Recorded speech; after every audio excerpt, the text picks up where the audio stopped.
마태복음 28장입니다. 마태복음 28장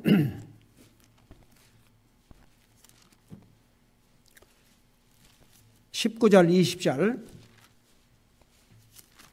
우리 선교하면 이 부분을 뺄 수가 없기 때문에 우리 지난주에도 텍스트로 사용했는데 오늘도 이 부분을 우리 같이 보도록 하겠습니다. 마태복음 28장 19절 20절 두 절을 같이 읽겠습니다. 시작. 그러므로 너희는 가서 모든 민족들을 가르치고 아버지와 아들과 성령의 이름으로 그들에게 침례를 주며 내가 너희에게 명령한 모든 것을 그들에게 가르쳐 지키게 하라. 보라, 내가 세상 끝까지 항상 너희와 함께 있으리라 하시니라. 아멘. 앉으시 바랍니다. 선교사가 해야 할 일이 무엇인가? 아침에 자세하게 말씀을 했죠. 여러분, 선교라는 의미 자체가 뭐라고 그랬어요? 우리가 자꾸 이런 의미를 확인해야 됩니다. 선교가 뭡니까?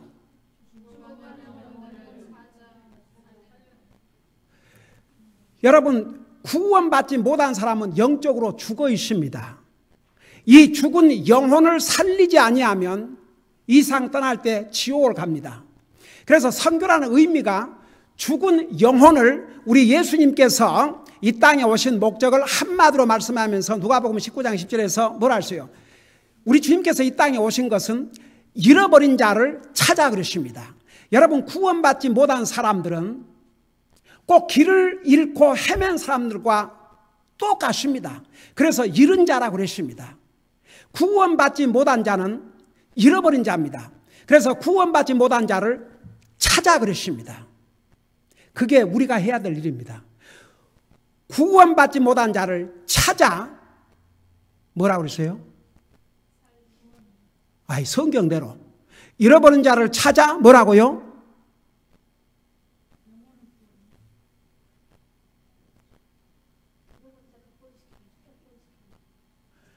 잃어버린 자를 찾아 구원하려 하심이라.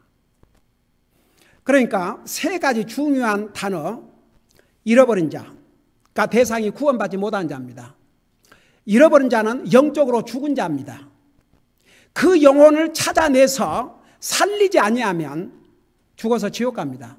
그래서 구원받지 못한 자, 그 다음에 찾는 것, 찾아야 됩니다. 찾은 다음에는 살려내야 됩니다. 그것이 영혼 구령입니다.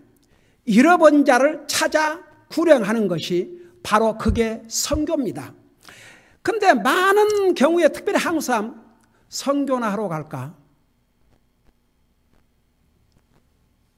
무슨 뭐 도와주러 가는 것도 선교, 구제하는 것도 선교, 아픈 사람 돌보는 것 선교. 그건 선교가 아닙니다. 구원받지 못한 영혼들을 찾아서 주님 앞으로 인도하여 구원받게 하는 것, 그들을 살리는 것이 선교입니다. 우리 주님이 그 목적을 위해서 이 땅에 오셨습니다. 그러면 선교사들이 해야 할 일을 한마디로 얘기하면 영혼들을 구령해서 교회를 세우는 것입니다. 그게 바로 선교사들이 해야 할 일입니다. 그래서 우리 예수님이 하늘나라 가신 다음에 예수님의 12제자가 다 나가서 복음을 전했지요. 선교의 사역을 했지요. 근데 참 그 선교사의 대표적으로 할 수 있는 사도 바울이 1차, 2차, 3차 선교 여행을 통해서 뭔 일을 하셨느냐? 영혼을 구령해서 교회를 세우는 일을 했습니다. 이것이 선교사들이 해야 될 일입니다. 만일 어떤 사람이 선교사의 이름으로 갔지만 그 일을 하지 아니하면 선교사로서 해야 될 일을 하지 않는 것입니다. 여러분, 제가 필리핀에 갔을 때 여러 번 얘기했지만 한국에서 선교사라는 이름으로 와가지고 필리핀에 가서 영혼을 구령해서 교회 세우는 일은 안 하고 선교사라는 이름만 가지고 가서 거기 교포교회 찾아다니면서 도리어 교포교회 사역을 하는 한국 목사들에게 어려움만 끼치고 이 선교사라는 사람들이 한국에 있는 그 교회에서 서포트 받아가지고 아무것도 하지 않고 그리고 자기들끼리 모여서 교제하고 선교사라는 이름으로 와갖고 자기들끼리 모여서 예배드린다고 하고 앉았고 이런 기가 막혀서 하나님을 두려워할 줄 모르는. 그런데 문제는 그들이 선교가 뭔지도 몰라요. 그냥 외국에만 가면 선교사인 줄 아는 뭐예요. 여러분, 그래서 한국에서 뭐 단기 선교 그러면서 단기 선교, 어디 놀러 가는 것도 그냥, 아이고, 우리 저 윤영재님한테 가끔 그런 얘기 하는데, 그 LA에 뭐 하는 사람들이 무슨 선교단체라는 이름으로 맨날 단기 선교여행 간다고 그런답니다. 근데 뭐하러 가냐? 이름만 단기 선교여행 그러지 관광하고 오는 거예요. 가서 사진 한번 찍고, 그러고도 선교여행? 어떻게 보면 정말 이게 무식한 것인지 그 얼마나 가증스러워요. 그냥 관광 가면 관광 가는 거지 무슨 선교여행입니까? 여러분, 선교라고 하는 것은 영혼을 구령해서 교회를 세우는 것이 선교입니다. 그러면 이제 단기 선교를 간다 그럴 때는 현지에 있는 선교사를 도와서 같이 매일 전도 나가서 전도지 뿌리고 영혼을 구령하고, 그래서 그 교회 한 사람이라도 더 오게 해서 거기서 침례받고 주님의 몸된 교회에 지체를 이루고 그것을 돕기 위해서, 아까 어느 한 선교사님 소개하면서 거기에 그 주변에 1년에 한 번씩 무슨 선교대회 이런 거 있으면 주변에서 그렇게 같은 형제 교회 식구들이 와가지고 같이 나가서 전도지 뿌리고 그래서 영혼을 구령하고, 그게 선교입니다. 그래서 많은 사람들이 무슨 선교가 어디 뭐 놀러 가는 줄, 선교나 갈까? 할 일 없는 사람이 하는 얘기가 꼭 선교나 갈까? 여러분, 선교사로 이제 부름을 받고 간다면 우리가 개인적으로 선교는 우리 가족으로부터 시작해서 구원받지 못한 가족, 그 다음에 일가 친척들, 우리가 컨택한 사람들 가운데 주님 알지 못한 영혼들에게 복음을 전해서 그들을 주님 앞으로 인도함으로 그들의 죽은 영혼을 살리는 것이 선교고, 이제 선교사로 부름을 받고 이제 가는 사람들은 첫째, 구원받고 정말 그 선교사로 부름을 받아야 됩니다.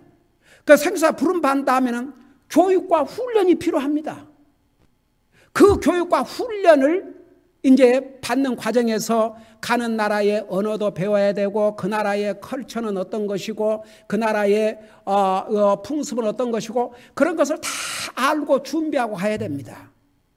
그렇게 해야 효과적으로 선교할 수 있습니다. 그래서 그들이 가서 해야 될 일이 뭐냐 그러면 바로 영혼을 구령해서 교회를 세우는 것입니다. 그게 선교사가 해야 될 일입니다. 그런데 오늘 우리가 읽은 마태복음 28장 19절에서 20절은 뭔지 아십니까?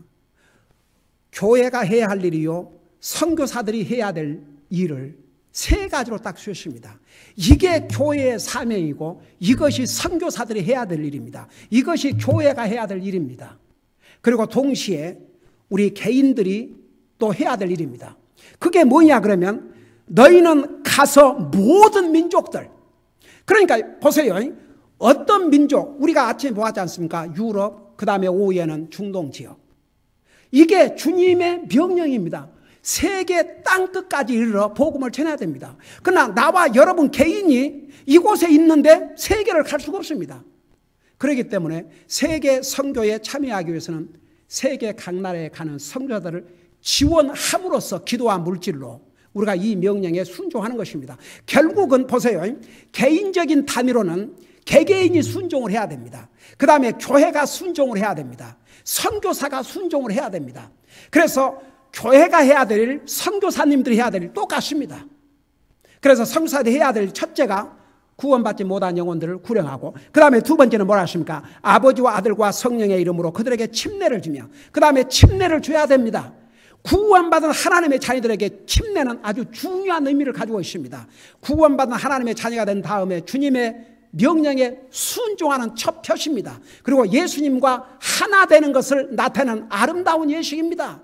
예수님과 함께 죽고 장사 지내고 부활한 걸 나타내는 아름다운 예식입니다. 이거 성도 사람들이 반드시 해야 됩니다. 그것으로 끝나면 안 됩니다. 바로 여기에 예수님께서 가리킨 것을 가리켜 지키게 하라. 여기까지 해야 됩니다. 그래서 교회가 해야 될 일, 선교사님들이 해야 될 일 똑같습니다. 그러면 선교사님들이 해야 될 일이 뭐냐? 영혼을 구령하고 구원받은 하나님의 자들을 침례하고 그들을 가리켜서 지키게 하여 교회를 세우는 것입니다. 그게 바로 선교사님들이 해야 될 일입니다. 오늘 아침에 우리 배웠지요. 사도 바울, 선교회사의 대명사라고 할 수 있는 사도 바울이 가는 곳마다 복음을 전했습니다.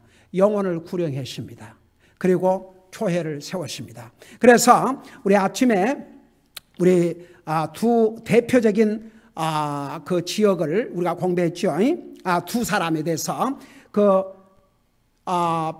이 빌립보 지역에 사도 바울이 가서 복음을 전하는 중에 리디아 자매를 만나게 됐고, 그러니까 리디아 영혼이 그 복음을 듣고 구원받고 침례에 순종하고 그 집에서 교회를 시작한 게 빌립보 교회입니다.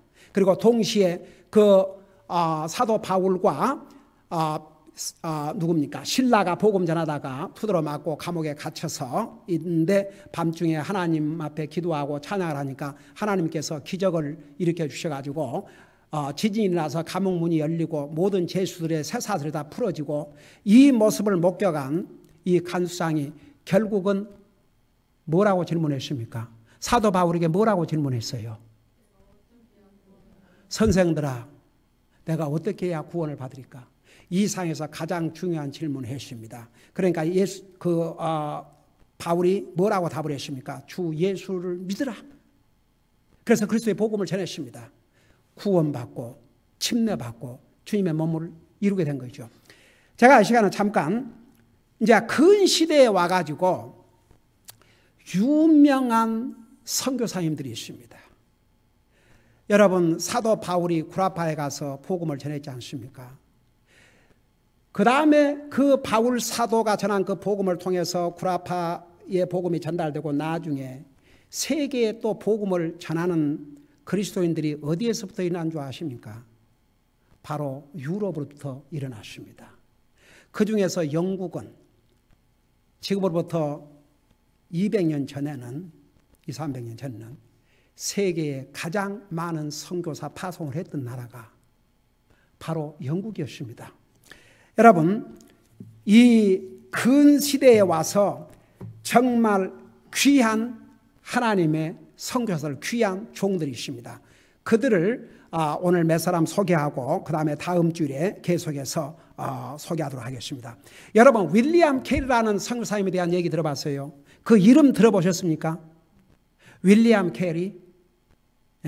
가 이번 기회를 통해서 한번 알아두세요. 윌리엄 캐리 선교사님은 1761년에서 1834년 그 시대를 살다 가셨고 그 시대에 선교했던 귀한 선교사님이십니다. 그래서 윌리엄 캐리 선교사님을 향해서 현대 선교의 아버지라 그런 호칭까지 주어지고 있습니다. 원래 이 캐리 선교사님은 영국 사람으로서, 영국 선교사로서 인디아에, 여러분 인디아 얼마나 인구가 많습니까? 지금 세계에서 가장 많은 인구를 가지고 있는 나라가 인디아일 것입니다. 아마 중국보다 더 많은 것으로 저는 생각하고 있는데, 여러분 3억 5천 해도 얼마나 많습니까? 11억이 넘습니다.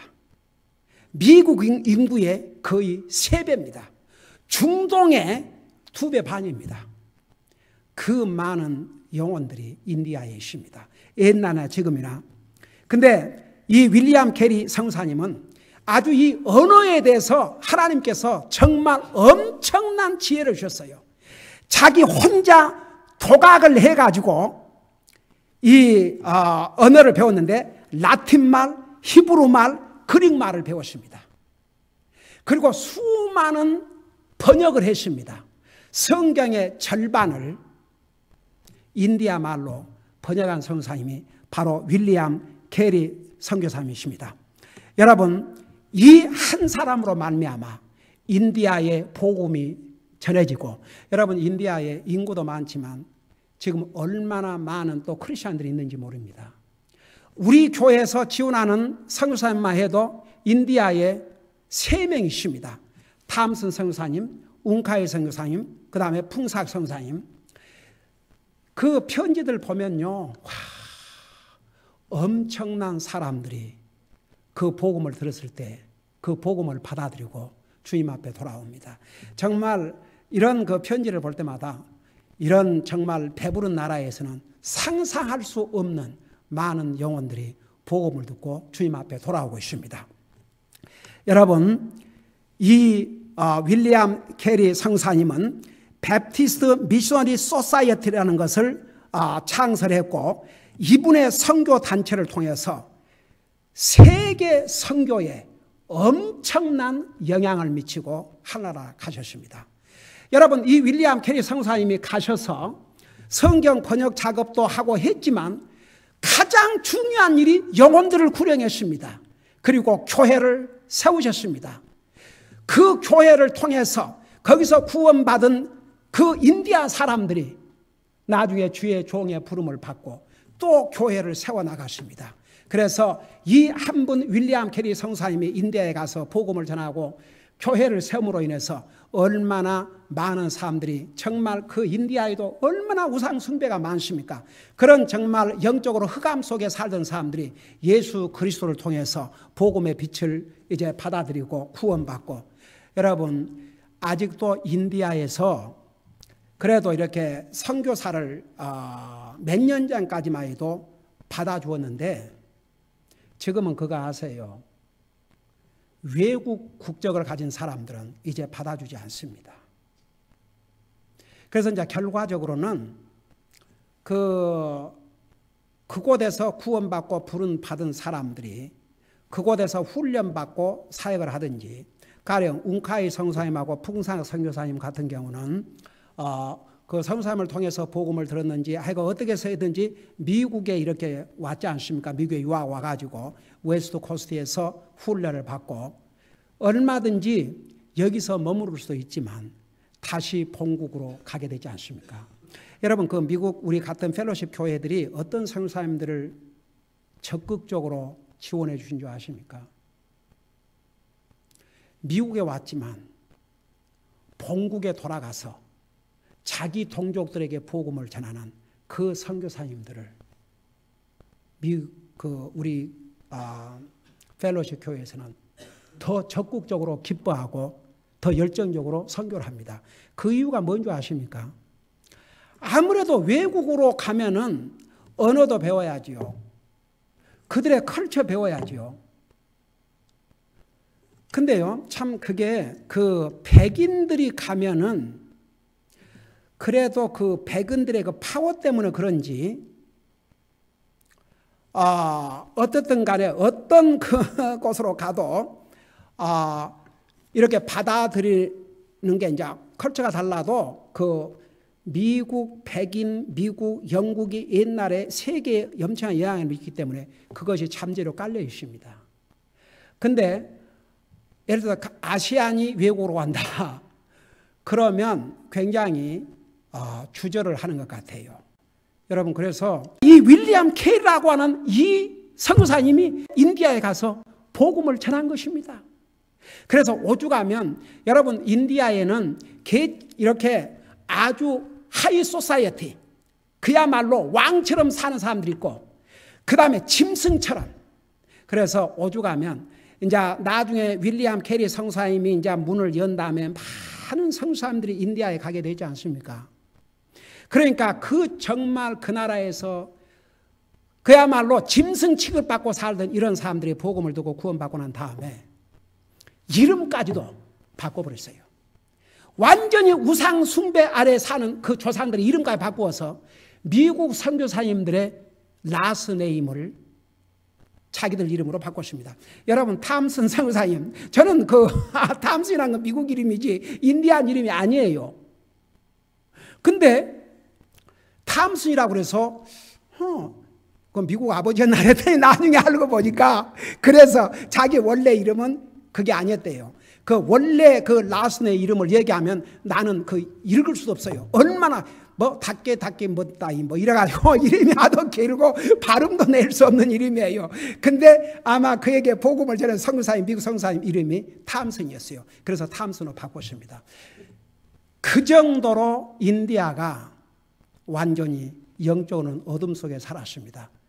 그곳에 예수 그리스도의 빛으로 복음을 전한 첫 선교사님이 바로 윌리엄 캐리였습니다. 그 다음에 아도니람 저드슨이라는 이름 들어보셨어요? 혹시 이런 선교사님 들어보셨어요? 네. 그러니까 하나님께서 이번 금년에 이것을 이렇게 전할 수 있도록 성령님께서 인도해 주셨습니다. 좀 알아야 돼요. 더더구나 우리 베프티스트 크리스찬들은 알아야 됩니다. 이 아도니람 저드슨은 1788년에서 1850년 그 기간을 살면서 복음을 전했는데, 이 양반은 혹시 여러분 못 들어봤다 그러죠? 미얀마, 지금 버마죠, 버마. 그 버마에 가서 선교 사역을 했습니다. 나중에는 인디아에도 가서 복음을 전했는데, 다시 이제 버마로 가서 계속 선교 사역을 했습니다. 근데 들어보세요. 이 선교사님이 버마에 가서 12년 동안을 복음을 전했는데 몇 사람이 구원받은 줄 아십니까? 12년 동안 18명만이 구원을 받았습니다. 여러분, 이 버마 이쪽에 이 사람들 믿는 그 신이 뭐예요? 다 불교지요. 여러분, 이런 데서 가서 복음 전한다는 게 절대 쉽지 않습니다. 여러분, 그들에게 조상 대대로 이 불교를 믿어왔는데, 그들에게 갑자기 그들에게는 그 불교 그게 최고인데 예수님 하나님을 전하니까 이게 받아들여집니까? 그러니 이 성사님이 가셔가지고 12년 동안 복음을 전했는데, 그러니까 1년에 평균 1명 정도 구원을 받은 것이죠. 얼마나 낙심이 되고 실망이 되겠습니까? 근데 보세요. 그가 이제 죽을 쯤에는, 들어보세요, 이 통계를. 100개의 교회들을 세웠고 8,000명의, 그러니까 100개의 교회를 통해서, 그러니까 한 교회에 몇 명꼴이에요? 80명. 그렇죠? 그래서 8,000명의 멤버. 여러분, 이런 선교사님이 없었다면 그곳에 어떻게 복음이 전달됐겠습니까? 여러분, 왜 성경에서 우리 주님이 하늘나라 가시기 전에 지상 대명령으로 너희는 세계 각 나라에 가서, 땅까지 가서 이 복음을 전하라고 한 줄 아십니까? 만일에 주님의 이 명령이 없었더라면, 그리스도인들이 교회가 이 말씀에 순종하지 않았더라면 이 버마에 어떻게 복음이 들어갔겠습니까? 그 사람들은 흑암 속에 태어나서 흑암 속에 살다가 흑암 속에서 죽어 다 지옥 갔겠죠. 근데 이런 귀한 성사님이, 정말 이런 성사님들은 다 자기들이 태어난 곳은 유럽에서 태어나서 잘 살고 먹고 사는데 조금도 부족함이 없었지만 그들이 구원받고 주님의 종으로 부름받고 정말 이런 나라에 가서 복음을 전해서 그 수많은 영혼들을 주님 앞으로 인도를 한 것이죠. 여러분, 그래서 이 미얀마에서는 그 모든 베프티스트 교회들이 한 날을, 저드슨 데이라는 이 날을 정해가지고 국가적으로 그 셀레브레이션을 한답니다. 여러분, 그럴 만도 하지요. 이 성사님 한 분이 오셔가지고 목숨을 걸고 복음을 전해가지고 그들이 구원받고 정말 나중에 이제 계속 복음이 전달돼서 이분이 돌아가셨을 때 100교회와 8,000명의 멤버였다면, 한 교회에서 평균 80명씩 그랬다면, 여러분, 그 후로 얼마나 많은 주의 종들이 또 복음을 전하고 그리스도의 복음을 전해서 교회가 세워졌겠습니까? 그래서 오늘은 이 두 성사님에 대해 소개하는데, 윌리엄 캐리, 그래도 우리 베프티스트 그리스도인들은 잊어버리면 안 됩니다. 여러분, 이분들이 다 처음에는 베프티스트가 아니었는데 하나님 말씀을 가르치다 보니까 이 베프티스트에서 가르친 이 교리가 가장 정확하거든요. 그래서 결국은 다 베프티스트 선교사님으로 가서 복음을 전했습니다. 이 두 사람 이름 잊지 마세요. 윌리엄 캐리, 아도니람 저드슨. 그래서 현대 선교의 또 정말 대명사라고 할 수 있는 분들이 바로 이런 분들이 오시다. 이런 분들이 가서 뭐 했다고요? 여러분 얘기해 봐요. 이분들이 선교사로 부름을 받고 가서 뭐 했어요? 영혼들을 찾아 구령해서 교회를 세웠습니다. 그게 바로 선교사들이 하는 일이요, 교회가 하는 일입니다. 기도하십시다. 사랑의 아버지 하나님, 사도 바울은 1차, 2차, 3차 선교 여행을 통해서 영혼들을 구령하여 교회를 세우는 일을 했습니다. 또 구원은 받은 하나님의 자녀들을 침례하고 또 주님께서 가리킨 것을 가리켜 지키게 했습니다. 현대 사회에 잊을 수 없는 윌리엄 캐리, 아도니람 저드스는 외국 나라에 가서 영혼들을 구령하고 교회를 세우고 구원받은 하나님의 자녀들을 침례하고 또 그들에게 주님이 가르쳐 주신 이 말씀을 가르쳐 지키게 하는 일을 했습니다. 오늘 우리 주님께서 하늘나라 가시기 전에 너희는 땅까지 가서 복음을 전하고 구원받은 하나님의 자녀들 아버지와 아들과 성령의 이름으로 침례를 주고 또 주님께서 가르친 것을 가르쳐 지키가로 하셨는데 이것이 바로 교회의 사명이요, 이것이 선교사들이 해야 되는 사명이라는 것을 우리가 다시 한번 배웠습니다. 우리가 개인적으로 교회적으로 주님께서 이 주신 이 선교의 사명을 끝까지 감당할 수 있도록 우리 한 사람 한 사람을 사용하여 주시옵소서. 감사합니다. 사랑합니다. 예수님의 이름으로 감사 기도하옵나이다. 아멘.